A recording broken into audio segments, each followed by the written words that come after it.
and gentlemen. Welcome to the 7-Figure Fashion Business Podcast, where we talk about the fashion industry and how to get your fashion business to 7 figures. From manufacturing strategies, cut and sew designers, to fashion hot topics and the latest fashion trends, I'm your host, Monica Monique. And I'm your host, XYZ. And let's jump into today's episode. Okay, guys, so here is a quick clip from my pre-order your way to paid speech or speaking engagement that I did in Bali for the Start Your Own Fashion Business organization. Really great trip, really great retreat, and they have another one coming up in May. But I just wanted to give you guys a quick clip of that workshop. And for more, of course, the full video is going to be over on our Patreon. Here's the quick clip. So pricing strategy, what do low prices make you think about the brand? This is my question to you. What do low prices make you think about the brand? Just shout out some stuff. Cheap, tacky, high quality. Right. Yeah. So what do high prices make you think about a brand? Luxury. Prestige, quality, right? It really depends on the brand. Well, yes.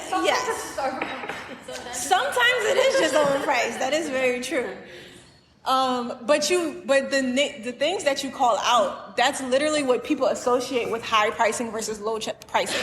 If you think about a chocolate bar, the chocolate bar could be made in the same manufacturing with the same chocolate or cocoa and everything. If one chocolate bar is $3 and another is $18, you're automatically going to think the one that's $18 is probably more delicious. It's probably better chocolate. It's probably better quality. It might be more sustainable as the brand. So literally, your price it says something about you before you say anything. All right, so cost plus pricing. Cost plus pricing is when you take the cost of how much an item is to make, like how much were materials, factory, shipping, all those things, and then you add 2.5%. That's cost plus pricing. That's what most brands do. Premium pricing or prestige pricing is a pricing strategy used by businesses and brands to elevate the perception of the brand and increase their profit margins by pricing their products higher than the competition. Here are some advantages. It's more desirable. It's higher profit margins. It's no restriction on how high you can price it. There are burgers in America that are like, maybe other countries too, that are like $3,000 because they have gold, that thin gold stuff leaf on it. So that's a $3,000 burger, and people will travel to this restaurant to get this $3,000 burger. It's the same nasty meat. But that little piece of gold is going to make you think, oh my God, this is the best thing we've ever had. So there's no restriction on how high you can price. If you're giving them an experience, then you can do what you want. It enhances brand perception. Competitors look inferior. Like I said with the $18 chocolate bar and the $3 chocolate bar, the $3 chocolate bar could even taste better than the $18 one. But if you see the price difference so drastically, you're going to assume that the $3 one tastes bad. All right, so how to make $1 million.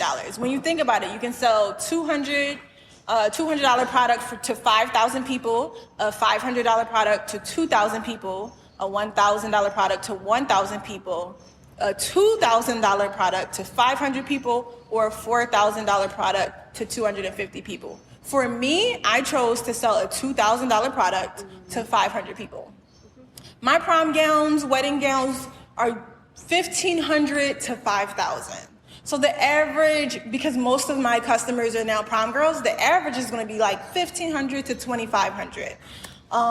And how many girls? It might be 500 young women in one high school in my local city. And how many high schools are in my city? So let's just say if it's 100 high schools with 500 or 200 girls in each high school, my potential to make $1 million is much faster, much quicker. And for me, what I've seen with my brand and other brands, it takes just as much time and effort to sell a $10,000 product as it does to sell a $100 product. So I'm going to sell something for $10,000 because we don't got that type of time. Some of the disadvantages. Yeah. Mm-hmm. And you were like full-time dedicated. Full time. You said you were in the store, like you have your store already. How you were funding the rental of the store? I was making it work. I'm very cheap and frugal. So for me, I always live below my means. I have always lived below my means because for me, I like experiences more than a luxury lifestyle. Like I don't need a fancy cushiony couch. I don't need the influencer living room setup. I need a couch to look nice with a, little side table and stuff. But where I chose to live is a beautiful area with more affordable prices. So it's maybe 10 minutes away from the highway instead of right next to the highway. And then me and my sister live together. So she loves it because I'm never home. Look at me, I'm in Bali. And she gets the whole place to herself, But for me, even back then, I knew I was going to not sacrifice because I love the way I live, but I was going to sacrifice like something here to have more there. If I get an extra 10K, 20K, 30K, I'm not going to spend it on a purse. I'm going to reinvest in my company. And I did that even back then. So I always kind of made it work to reinvest in my company to get more inventory, to get more clients. Another thing I did, which I don't really have in this presentation, but I speak at high schools all the time. And high school girls love me. So I go to the high school, I dress up really cute, I speak to them about fashion careers and art and what you can do if you go to college for all these different majors. And it's inspirational because I'm talking to them about like all the opportunities outside of like finance or, doctor, lawyer, whatever. But also now they know, like, and trust me, so they're gonna come to me for their prom gown. So let's get into know, like, and trust. And I'm trying to make sure I'm doing good on time. So to know you is like awareness. So blogs, educational content, videos, and these are also in your pamphlet. So I'll have you kind of write down, or you can take this and write it whenever, but when you follow along, just make sure you're kind of keeping in mind that these things, I want you to kind of consider your own brand.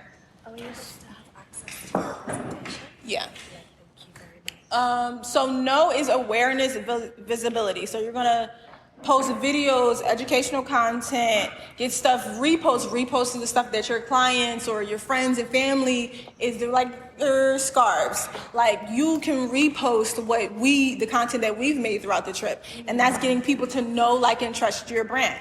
To like it. Now that's going to go from behind the scenes content.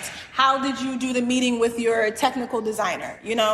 Give a behind the scenes to make people feel like they know you a little bit more. They start to like you, your personality. So that's like Snapchat, Facebook Live, YouTube Live, newsletters, email lists, and so on. You're inviting people into a deeper relationship with you. Just like Phil said yesterday about dating. You don't go on the first date and marry the guy.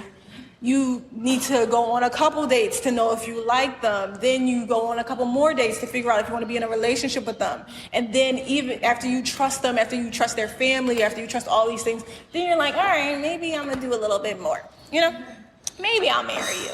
So when you get to the trust stage, you're going to do regular emails. You're going to start getting testimonials, social proof. You're going to reassure the customer, make them feel safe, make them feel part of the moment, not just with you, but with your customers. So are you doing all this, like for example the newsletter that you mentioned there? Are you doing Yes. that? And then, so now you have like a team, like a marketing team that is helping you to develop all these things? I don't have a marketing. Well, I used to have a marketing team, and the stuff that they put in place, I made it automatic, so it just keeps redoing. So I like to put a lot of things in place that I only have to do once. Like, I'm not going to keep reworking the wheel. I'm going to put things in place that can stand the test of time. That way, I revisit it once a year, once a quarter. But it's really important for me to have a lifestyle of not the opposite of booked and busy. I really want to enjoy my life, enjoy my time here on earth. And that is not sitting behind a computer every day. So trust is the most important part of So trust is the most important part of a pre-order because the client can't see what you don't have. So you need to build the trust with the customer. So just like I said in the last slide, you're reassuring them to feel safe and feel a part of the movement with you. Once they know, like, and then trust you, I deep down into their trust 17 times. On your pamphlet, I put know, like, trust, trust, trust. So you can come up with 3 things that will make your customer trust you. Because they can know you and they can like you, but they're not going to pre-order with you until they trust that they're going to get the result they're looking for.